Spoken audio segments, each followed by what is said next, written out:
Well, this weekend they unveiled the new World War II memorial down in Washington, D.C. A beautiful, fitting tribute to those who served, to those who sacrificed their lives for this country.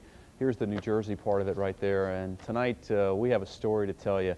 You know, on this Memorial Weekend, we remember all of the brave men and women who have served our nation and the countless number of athletes who have fought in wars before, during, and after their playing careers, many of whom lost their lives in battle. Athletes like Jersey City's Al Blozis. News 12 New Jersey's Brian DeNovellis salutes a Jersey giant tonight. Al Blozis was a football player. Today he's a forgotten warrior. Alfred Charles Blozis was the third pick of the New York Giants in the 1942 NFL Draft. He was an All-American tackle out of Georgetown by way of Dickinson High School in Jersey City, who quickly emerged as a giant among giants. Al was 6'6", 250 pounds. He was an incredible specimen of a human being. He was a freak, and I don't mean that in a pejorative sense at all, for his times. You didn't see athletes of his size with his quickness and agility for another 30 years. Blozis' domination began in high school, but was not limited to football.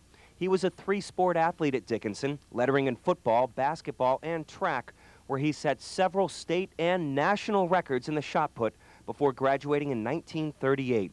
From the hill in Jersey City, it was on to the hilltop at Georgetown. Our athletic program dates to the late 1860s. We've obviously had some great athletes in the modern era, and Patrick Ewing immediately comes to mind. There's nobody that comes close to Al Blozis' accomplishments. His accomplishments begin with several world records in the indoor shot put. Al Blozis was the greatest shot putter in the world at the time. He would have been an Olympian had they not canceled the Olympics in 1940, and would have been the odds-on favorite to win the gold medal. Gold was about the only medal to elude Blozis at Georgetown. Opposing ball carriers didn't have much luck either.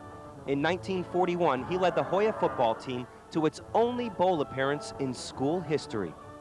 New Year's Day in Miami, and the famed Orange Bowl finds Georgetown pitted against a powerful Mississippi State aggregation. Georgetown had its probably most successful era of football when Al Blozis was here. For his efforts in 1941, UPI named Al Blozis one of 3 outstanding athletes of the year.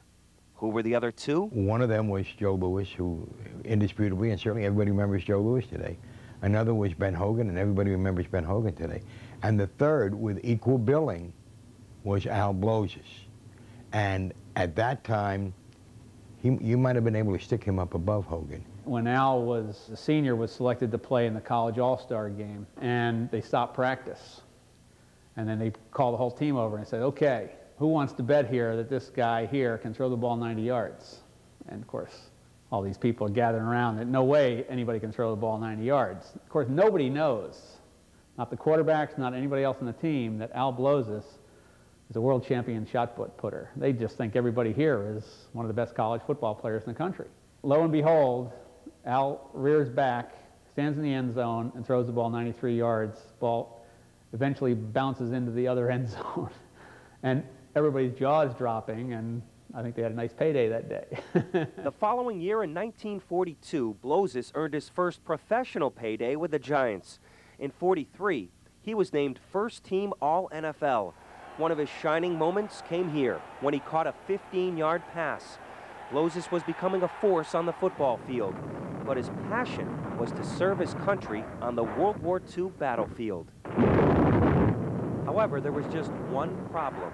Initially, when he tried to volunteer for the armed services, the Army, he was declined because he was too big. They actually stated he wouldn't be able to fit in uniforms. The Army rejected him because of his size. And he fought, and he fought, and he fought to get in. And they finally accepted him. Immediately, Blozis was shipped to officers' training school and came out a second lieutenant. His shot-putting skills came in handy when he floored his fellow officers with a hand grenade toss of 94 yards, a new world record. He also played in 2 more games for the Giants, including the 1944 NFL Championship. It would be the last time Blozis wore a football uniform. He gave up his football career for his country and went overseas, but it was just the fact that he didn't have to go. He finally was accepted, and at one of the family goodbye parties, when he was preparing to leave, he actually told my father, which I remember to this day because it was been repeated to me since for the past 45 years, is, Joe, just take care of the family. He says, I don't think I'll be coming back. On January 31st, 1945, Blozis was killed near Colmar, France.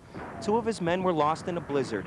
Blozis went searching for them and never returned. His name is on one of those thousands and thousands of white crosses over there. On that particular day, he was doing in his heart what he felt was right and what he felt was best, and he tried to save his fellow brother. Al Blozis died at age 26. He played in just 23 games in the NFL, but few before or after played it better. Today, Blozis number 32 is one of only 11 numbers retired by the Giants.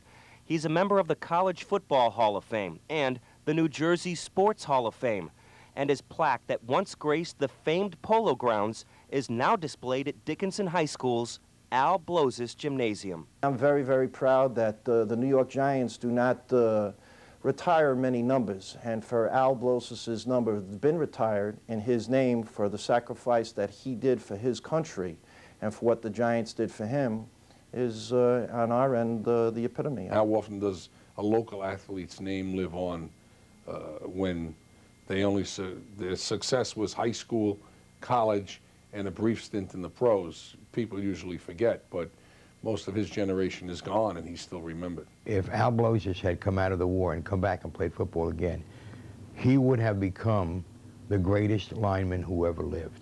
There's only one Al Blozis. He's one of a kind. How good an athlete was he? Al Blozis was once posing for some photographers at a track meet. They asked him to toss around the shot put. So Blozis then heaves it more than 60 feet, and it would have been a world record, but it didn't count because it was not an official throw during the meet. Quite an athlete, quite an American. We're back with more after this.